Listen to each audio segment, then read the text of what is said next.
Rasulullah SAW disebutkan dalam sebuah hadis, dalam sebuah riwayat lah ya, seperti itu pernah memakan kurma itu dengan mentega.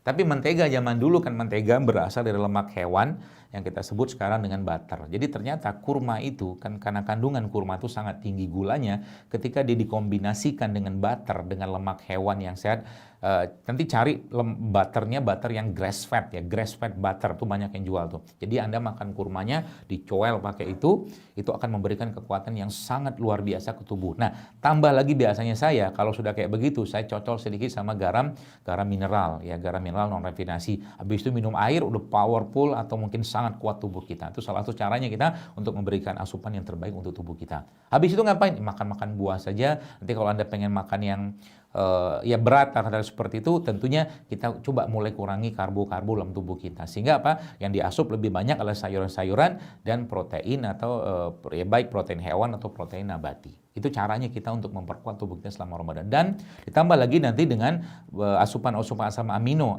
ya. Mungkin kalau yang sudah paham ilmunya, biasanya salah satu sumber asam amino terbaik itu kan adalah dari ari kelapa. Jadi kalau abang kelapa masih dengar? Ya, kalau abang kelapa jualannya pakai bahasa ilmiah, maka jual asam amino asli dari Allah gitu kan. Kalau dia pakainya itu, karena isi kelapa itu kan asam amino sebenarnya. Baik kelapa muda ataupun kelapa tua. Kalau bisa dapat kelapa tua itu tidak masalah, bagus saja. Kalau saya ini salah satu tipsnya saya. Kalau minum air kelapa itu saya mencari air kelapa yang dagingnya tebal, tapi kelapa muda ya, kelapa muda yang dagingnya tebal. Kenapa? Kayak ada soda-sodanya. Itu senang banget saya. Dan minum itu tuh rasanya tuh lebih enak ke tubuh saya. Ya, jadi nggak usah ngantri beli kelapa muda yang lembut-lembut itu. Cari aja kelapa tua. Bukan kelapa tua. Kelapa tua yang buat santan tuh kelapa tua. Tapi ini kelapa muda yang dagingnya udah tebel banget. Nah itu biasanya saya sudah dapat ilmunya. Kalau diketok, dia nggak bergetar. Sudah tahu saya ilmunya. Ya, jadi kalau mau jual kelapa sudah bisa. Ya, jadi kelapa kan, kalau abang kelapa itu kan jual tuk kita melihat pok gitu kan. Nanti kalau daging itu masih tipis dia getar tuh. Nah, nanti kalau mau dapat air kelapa soda kalau bahasa saya, ini bisa dipakai nih yang jualan air kelapa. Ya, itu kelapanya kalau diketok-ketok dia kayak nggak bergetar gitu, nggak menyebar. Itu biasanya sudah itu daging itu sudah keras. Itu salah satu kelapa yang saya sangat suka. Kenapa saya sangat suka? Karena ada seperti sensasi soda di situ. Ya, jadi kalau minum itu rasanya beda sama kelapa yang masih menyebar itunya tuh kalau diketok-ketok. Ya, itu salah satu caranya. Ya, itu nikmat sekali teman-teman sekalian. Dan itu kalau Anda lakukan selama puasa, kelapa itu subhanallah ya, salah satu sumber asam amino yang sangat luar biasa, yang fungsinya juga untuk mendetoksifikasi. Makanya zaman dulu kalau kita tahu ya, kalau orang tua itu ada yang keracunan atau apa, dulu kan keracunan tuh ada yang salah minum atau apa gitu kan, minum obat nyamuk tuh. Dulu kan zaman dulu ada tuh minum obat nyamuk. Ya, itu kan salah satu indikasi kan. Kalau sekarang kan biasanya dikasih susu apa itu kan, susu kaleng. Kalau dulu itu bisa pakai air kelapa untuk mengeluarkan itu.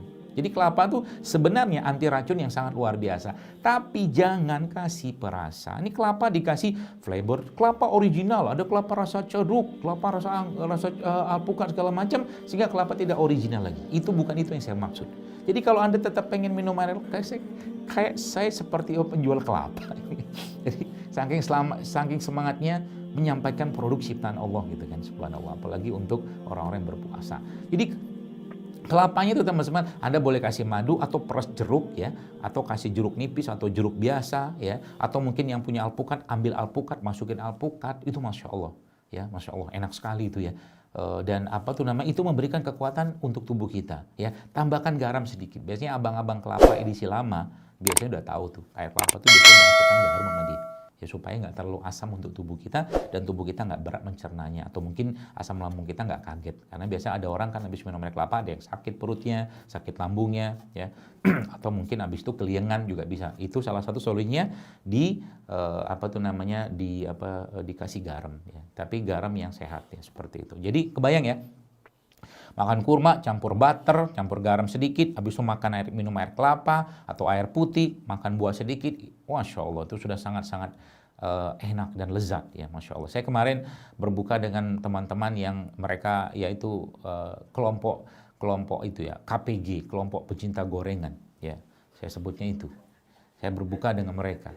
Dan saya sudah tahu nih kalau saya buka sama mereka pasti siapinnya yang gitu-gitu aja. Akhirnya saya ambil jurus ya.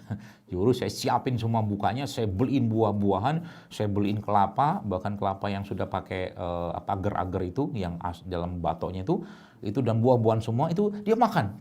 Semua gitu kan, subhanallah. Ya. Apa yang terjadi teman sekalian? Kenyang dia. Ternyata bisa kita makan gak pakai minyak, gak pakai tepung, dia bilang. Masya Allah. Ya.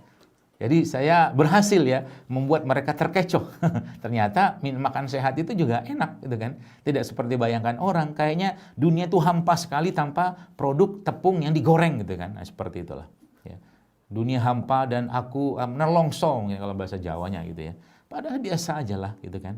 Seperti itu. Jadi kalau ini semua teman-teman sudah pahami dan mulai memperbanyak ya makanan-makanan tinggi antioksidan atau mungkin minuman tinggi antioksidan selama sahur atau berbuka, itu Masya Allah efek luar biasa. Dan paling penting adalah kita mengikuti bagaimana sahurnya Nabi atau bukanya Nabi. Nabi SAW bersahur atau berbuka pakai rutop atau kurma basah. Oke. Siapin kurma basah, beli, sekarang banyak yang jual tuh. Kita berbuka sebagaimana bukanya Nabi SAW. Kalau nggak ada itu, Rasulullah SAW berbuka pakai tamar atau kurma kering. Kalau nggak ada itu, Rasulullah SAW berbuka pakai air putih. Sahur yang Nabi SAW, ya ada beberapa hadis yang menyebutkan tentang itu. Ada yang menyebutkan Nabi mengatakan sahurlah kalian meskipun dengan hanya sekedar air putih, atau disebutkan dalam riwayat lain Nabi SAW bersahur dengan tamar ya, atau kurma kering. Itu dulu dimulai dengan itu supaya kita bisa merasakan bagaimana puasa Rasulullah SAW dan kita bisa merasakan berkah dari puasa ini.